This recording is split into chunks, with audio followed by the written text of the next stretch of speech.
है कि लास्ट के 15 दिनों में जो पैनिक हो रहा है उसको कैसे सही करना है। तो मेरे साथ लास्ट ईयर ये हो रहा था कि मैं भूल रही थी जब चीज़ें, तो मैंने फिर 2 ही चीज़ें करी थी कि मैं एक्टिव रिकॉल करती थी, यानी आप पहले पढ़ाई करो, फिर आराम से बुक बंद कर दो, आप मन में सोचो आपने जो पढ़ रखा है, उस टॉपिक को अच्छे से किसी को एक्सप्लेन कर दो। अगर आपकी सराउंडिंग में कोई है, अगर आप किसी से डिस्कस कर सकते हो तो आप उनसे डिस्कशन कर लो अच्छे से, और मल्टीपल रिवीजन्स करिए। अगर आप टेस्ट लगा रहे हैं उसको 2 बार देखिए, अगर आप एक कोई सब्जेक्ट पढ़ रहे हैं जो आपके लिए नया है उसको मल्टीपल टाइम रिवाइज करिए। और बेहतर होगा कि अब आप इस 15 दिनों में नए में सिर्फ करंट अफेयर्स ही पढ़ें और कुछ भी ना पढ़ें, सिर्फ एक सोर्स को फॉलो करिए, वही इनफ होगा।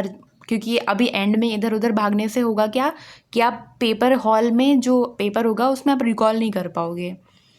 फिर आता है कि जब आपको पेपर मिल जाए वहाँ पे बैठ के अपना कॉमन सेंस यूज़ करिएगा और कॉन्फिडेंट रहिए। मैंने इस बार 24 वाले पेपर में 2 क्वेश्चन ऐसे थे जिनका सही आंसर टिक करके गलत लगा दिया था, क्योंकि मुझे बहुत डाउट आ रहा था। तो अगर आपको लग रहा है फर्स्ट इंस्टेंस में कि नहीं नहीं ये सही है, तो उसको फॉलो थ्रू करिए।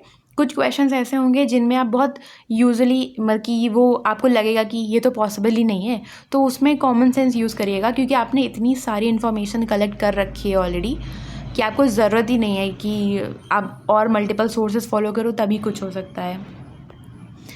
फिर उसके बाद सबसे बड़ी बात यह है कि अगर पेपर बहुत डिफ़िकल्ट आएगा तो कट ऑफ अपने आप कम जाएगा। आप लोग ने देखा होगा 24 वाला कट ऑफ कितना कम हुआ है 23 वाले से, और इस बार आरओ का जैसे पेपर है तो इजी आया था इसलिए कट ऑफ बहुत हाई चली गई। तो सोचिएगा, मतलब अगर आप प्रे कर रहे हैं तो प्रे करिए कि पेपर बैलेंस आए, ना बहुत डिफ़िकल्ट हो ना बहुत ईजी हो,